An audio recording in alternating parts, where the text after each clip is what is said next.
حضور اکرم صلی اللہ علیہ وسلم کے پاس ایک صحابی آئے اور فرمایا یا رسول اللہ صلی اللہ علیہ وسلم، اگر کوئی نکاح نہ کرے اور یوں ہی مسلمان بنے رہے، وہ اس کا معاملہ کیا ہوگا یا رسول اللہ، اور اسی حالت میں اس کا انتقال بھی کر جائے؟ حضور نے فرمایا سب سے برا آدمی وہ ہے جس کی موت بے نکاح ہو، وہ سب سے برا آدمی ہے۔ عبد القادر جیلانی رحمۃ اللہ علیہ نے اپنی کتاب میں ایک حدیث لکھتے ہیں، فرمایا رسول اللہ صلی اللہ علیہ وسلم نے کہ جو آدمی نکاح کے بغیر دنیا سے رخصت ہو جائے،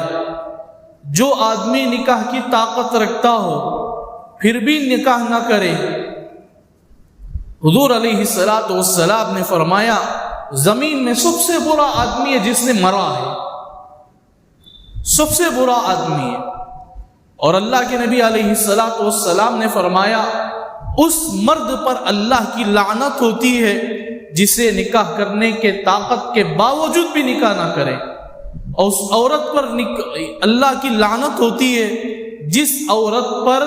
نکاح کی طاقت ہونے کے باوجود بھی نکاح نہ کرے۔